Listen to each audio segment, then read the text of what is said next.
नमस्कार, AB star news देख रहे हैं आप और अपना उत्तर प्रदेश में मैं हूं आपके साथ सोहन सिंह। बुलेटिन में सबसे पहले बात करेंगे यूपी चुनाव की। दरअसल यूपी में चुनाव को लेकर सियासी गहमा गहमी तेज नजर आ रही है। सभी पार्टियों ने चुनाव को लेकर पूरी ताकत झोंक दी है।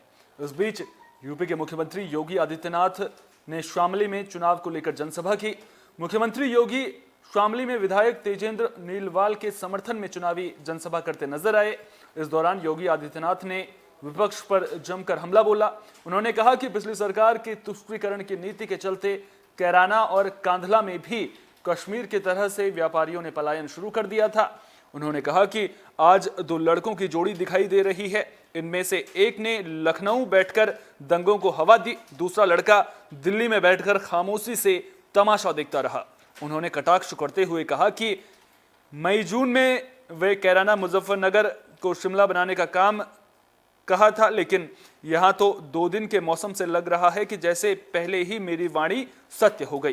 तो वहीं उन्होंने जनता से अपील की कि बीजेपी की डबल इंजन की सरकार की सुरक्षा, सम्मान और विकास की प्रतिबद्धता को देखते हुए जिले में उनके तीनों प्रत्याशियों को भारी मतों से जिताने का काम करें, जिससे फिर से इस जिले में कैराना की तरह किसी का पलायन ना हो और मुजफ्फरनगर में दोबारा दंगा ना हो।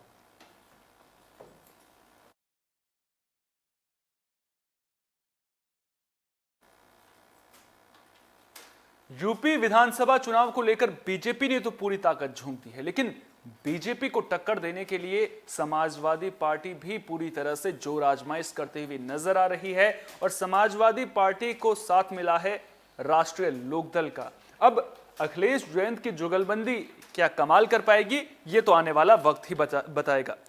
तो मथुरा में अखिलेश यादव और जयंत चौधरी ने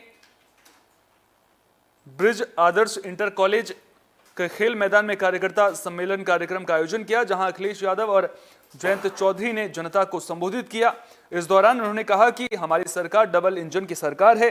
हमारी सरकार में ब्रज में विकास का काम किया गया था और बिना भेदभाव के काम किए गए थे। वहीं अखिलेश यादव ने बीजेपी को निशाने पर रखा और उन्होंने कहा कि जनता के सैलाब की हवा चल रही है, इसी से भारतीय जनता पार्टी की हवा खराब हो रही है, जिससे उनकी भाषा बदल गई है।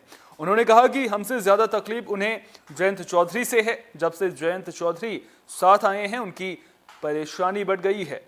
जो ये गर्मी की बात कर रहे हैं, गठबंधन उनकी गर्मी निकाल देगा। आगे उन्होंने कहा सरकार बनने पर 300 यूनिट किसानों को फ्री बिजली मिलेगी और पुरानी पेंशन बहाल होगी। जहां उन्होंने मन से प्रत्याशी संजय लाठर के लिए साइकिल का बटन दबाकर भारी मतों से विजय बनाने के लिए भी अपील की।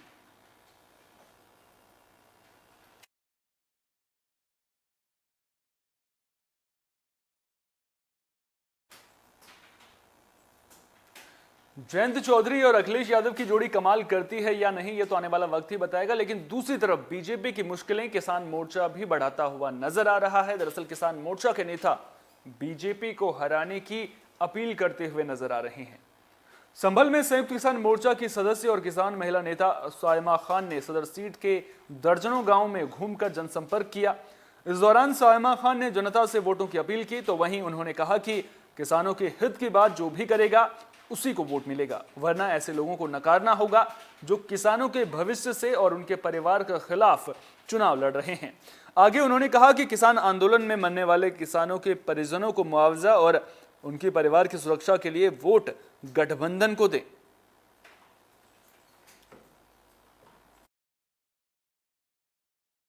देखिए, किसान भूले नहीं हैं। वो 13 महीने जो हमने बॉर्डर पर गुजारे हैं, आंधी, बारिश, सर्दी, गर्मी, सब कुछ हमने देखा है। सरकार के जुल्म भी देखे हैं और कैसे कैसे जुमले सरकार ने हम लोगों के लिए जो बीजेपी नेताओं ने इस्तेमाल किए हैं वो भी देखे हैं। खाइयाँ खोदी गई, कीलें लगाई गई, वो सब हमें याद है। और लखीमपुर खीरी का भी वक्त हमें याद है, जो जलियांवाला बाग लखीमपुर खीरी को बना दिया गया था। तो वो सब हम नज़रों में रखते हुए 45,000 लोगों पर जो मुकदमे हुए, उन सब को देखते हुए आज हमारा वक्त आया है कि हम अब अपने वोट से इस सरकार को जवाब देंगे, जिसकी ताकत से इन्होंने हमारे ऊपर काले कानून ये लेकर आए थे। और हम जनसंपर्क कर रहे हैं ताकि और लोगों को भी अवेयर कर सकें कि आपको वोट अपना सोच समझ कर करना है, ज़्यादा से ज़्यादा तादाद में वोट करना है और इसी ताकत से हम इनको जवाब देंगे। किसके लिए वोट मांग रहे हैं और क्या समर्थन है? देखिए, वोट हम गठबंधन के लिए मांग रहे हैं। जाहिर सी बात है अखिलेश यादव जी को ही वोट जाएगा। और अखिलेश यादव जी क्योंकि किसानों की हित की पहले भी बात करते आए हैं और हमें उम्मीद है कि आगे भी करेंगे। वहीं भारतीय किसान यूनियन के प्रवक्ता राकेश टिकैत शामली पहुंचे, जहां उन्होंने महंगाई को लेकर बीजेपी सरकार पर जमकर हमला बोला। इस दौरान पत्रकारों से बात करते हुए नरेंद्र तोमर के बयान पर उन्होंने कहा कि चुनाव के बाद कमेटी बना देंगे। ये उन्होंने कहा था, हम चुनाव के बाद ही मान लेंगे, लेकिन कमेटी बनाएं तो सही। उनके बयान तो आए, नहीं तो न तो सरकार बोल रही थी न ही कुछ कर रही थी। उन्होंने कहा कि चुनाव में ये जो नेता बयानबाजी कर रहे हैं, इनसे काम नहीं चलेगा। काम चलेगा महंगाई कम करने से। सिलेंडर के रेट कम करो और जो बिजली का बिल है वो बहुत ज्यादा आता है, उस पर काम करो। पेट्रोल डीजल सिलेंडर के बढ़ते दामों से गरीब आदमी बिल्कुल मर गया है। टिकैत ने कहा कि अभी भी बीजेपी नेता चुनाव प्रचार में गलत बयानी कर रहे हैं। विकास की बात छोड़ दंगों की बात का प्रचार किया जा रहा है।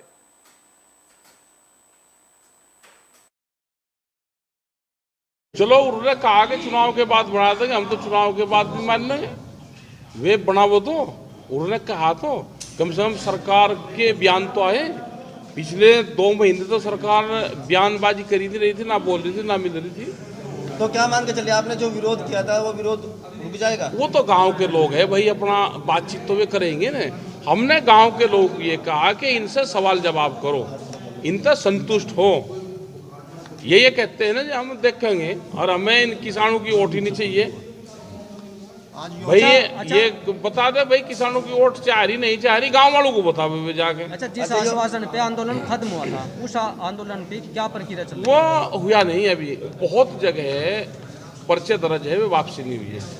वे चाहे रेलवेज के हो या दूसरे उसके हो, अलग अलग स्टेट में बहुत जगह अभी है।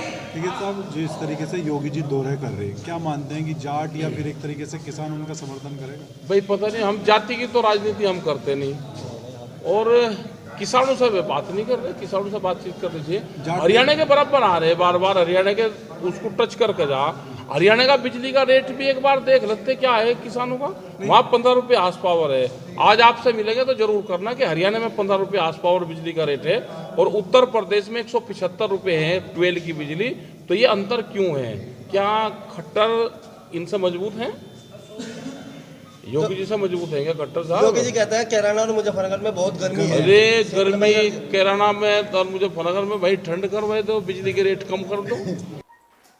चुनाव को लेकर देवरिया में भी नामांकन की प्रक्रिया शुरू हो चुकी है और उम्मीदवारों ने नामांकन करना भी शुरू कर दिया है। यूपी के देवरिया जनपद के कलेक्ट्रेट परिसर में छठे चरण के मतदान के लिए दूसरे दिन का नामांकन पूरा हुआ, जिसमें प्रमुख रूप से रुद्रपुर विधानसभा से बीजेपी उम्मीदवार और राज्य मंत्री जयप्रकाश निषाद ने नामांकन दाखिल किया। आपको बता दें, जयप्रकाश वर्तमान में रुद्रपुर विधानसभा से बीजेपी के विधायक हैं, तो वहीं बरहज विधानसभा से दीपक मिश्रा उर्फ शाखा ने भारतीय जनता पार्टी से अपना नामांकन दाखिल किया है। जहां बरहज विधानसभा से बसपा प्रत्याशी विनय तिवारी ने नामांकन दाखिल किया है, तो वहीं भाटपार रानी से कांग्रेस प्रत्याशी केशव चंद्र यादव ने भी नामांकन दाखिल कर दिया है। इस दौरान कोविड प्रोटोकॉल के नियमों का पूरी तरह से पालन किया गया। प्रत्याशियों के साथ सिर्फ 2 लोगों को ही जाने की इजाजत दी गई। वहीं सुरक्षा के लिहाज से भी चाक चौबंद इंतजाम देखने को मिले।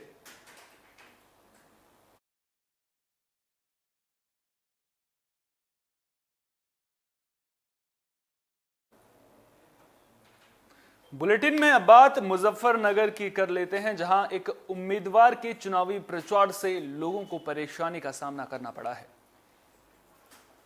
दरअसल मुजफ्फरनगर में बहुजन समाज पार्टी के उम्मीदवार सलमान सईद ने चुनाव को लेकर प्रचार किया। इस दौरान चरथावल कस्बे में बहुजन समाज पार्टी के प्रत्याशी सलमान सईद और उसके समर्थकों ने जमकर आचार संहिता की धज्जियां उड़ाई, जिसके चलते रोड पर घंटों जाम रहा, जिसकी वजह से लोगों को भी परेशानियों का सामना करना पड़ा।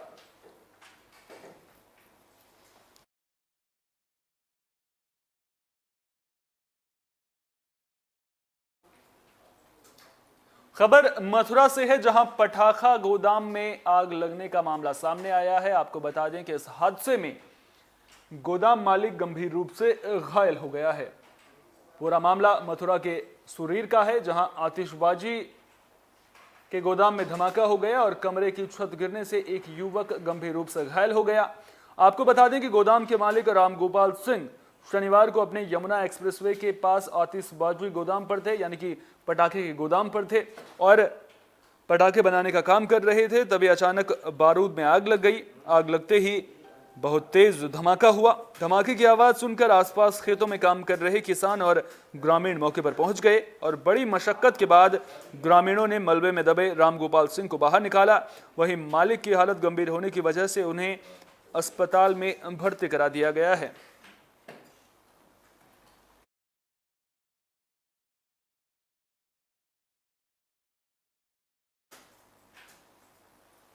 उन्नाव में शादी समारोह में हर्ष फायरिंग की खबर सामने आ रही है। आपको बता दें कि इस हर्ष फायरिंग की वजह से एक जवान की मौत हो गई है। पुलिस आरोपी की तलाश कर रही है। तो यूपी के उन्नाव जिले से ये बड़ी खबर सामने आ रही है, जहां शादी समारोह में सेना के एक जवान को गोली लग गई, जिससे वो गंभीर रूप से घायल हो गया। वहीं बताया जा रहा है कि जवान बिहार थाना क्षेत्र के एक गांव में देर रात शादी समारोह कार्यक्रम में शामिल होने आया था। जब वहां पर मौजूद रायबरेली का युवक हर्ष फायरिंग करने लगा, उसी वक्त सेना के जवान को गोली लग गई और गोली लगते ही सेना का जवान जमीन पर गिर पड़ा। इसके बाद घटनास्थल पर मौजूद लोग उसे अस्पताल ले गए, जहां डॉक्टरों ने उसे मृत घोषित कर दिया। वहीं घटना की सूचना पुलिस को दी गई, जिसके बाद पुलिस मामले की जांच कर रही है।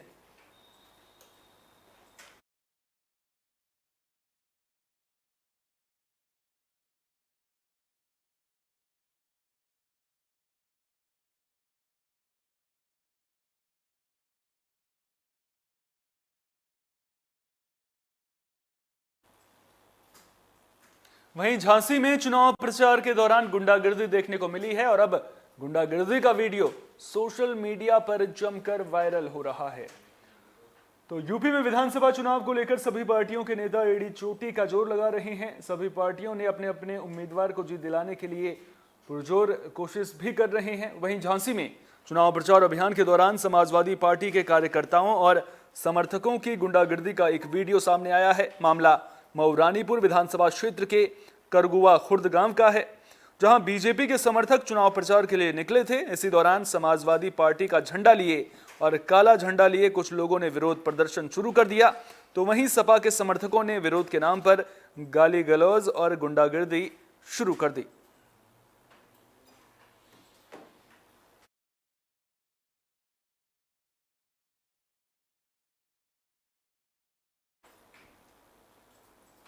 कासगंज से बीजेपी उम्मीदवार का एक विवादित बयान सामने आया है और अब बीजेपी उम्मीदवार के इस विवादित बयान को लेकर यादव समाज में आक्रोश देखने को मिल रहा है। कासगंज की अमापुर विधानसभा पर बीजेपी प्रत्याशी हरिओम वर्मा को किसानों को खुश करना महंगा पड़ गया।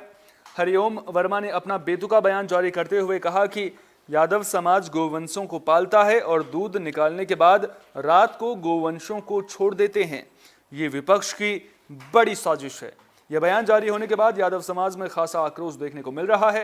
युवा यादव महासभा के जिलाध्यक्ष रविंद्र यादव ने कहा कि हिंदू धर्म में गाय को माता मानते हैं, इसलिए हरिओम वर्मा को यादव समाज से माफी मांगनी चाहिए। दूसरे दल के लोग हैं, जैसे यादव समाज के लोग हैं, वो अपना उसे पूरा इस्तेमाल करते हैं। दूध पी के उन्हें गाय को छोड़ देते हैं दूसरे खेतों में रात को। तो ये तो विपक्ष की साजिश है। कहने का मतलब यादव समाज कर रहा है। हाँ, और गाय कौन पाल रहा है? और कोई नहीं पालता गाय? नहीं पाल रहे हैं, गाय पालते हैं, सभी पालते हैं, लेकिन छोड़ते नहीं है वो। देखिए, उन्होंने जो बयान दिया है, उन्होंने कहा कि गाय यादव पालते हैं तथा यादव पाल के छोड़ देते हैं। गाय को हमारे धर्म में, हिंदू धर्म में गाय को माता कहा जाता है तथा उन्होंने जो बयान दिया उनकी मानसिकता को दर्शाता है कि उनकी क्या मानसिकता है गायों के प्रति जो हमारे माननीय मुख्यमंत्री योगी आदित्यनाथ जी इतना वो कर रहे हैं फोकस, लेकिन उनके जो ये विधायक हैं बिल्कुल भी बीजेपी के जितने ये पदाधिकारी हैं तथा इनके जो हैं ये बिल्कुल भी गाय को महत्व नहीं दे रहे। उनकी ये महत्व गाय को बताता है। ये गाय के बारे में इन्होंने जो कहा है कि गाय यादव पाल के छोड़ देते हैं। अच्छा चलो, गाय यादव पाल के छोड़ देते हैं, क्या और कोई धर्म में यादव गाय नहीं पाली जाती? क्या गाय का दूध और कोई नहीं पीता है? अच्छा चलो, गाय हम छोड़ देते हैं तो सांडों को कौन छोड़ता है? बुलेटिन के आखिर में बात फिरोजाबाद की कर लेते हैं, जहां AIMIM उम्मीदवार और पुलिस के बीच तकरार का मामला सामने आया है। इस घटना के बाद पुलिस ने आरोपी उम्मीदवार को गिरफ्तार कर लिया है। तो फिरोजाबाद से AIMIM उम्मीदवार बबलू गोल्डी फिरोजाबाद में जनसंपर्क के लिए निकले थे और वहीं चुनाव प्रचार के दौरान उनकी जिला पुलिस से नोकझोंक हो गई, जिसके बाद पुलिस ने बबलू गोल्डी को हिरासत में ले लिया है और पुलिस बबलू को पकड़ के थाने ले आई है, जिस पर बबलू गोल्डी के समर्थक भड़क गए हैं। तो वहीं पुलिस के उच्च अधिकारियों ने उम्मीदवार बबलू गोल्डी को छोड़ दिया है।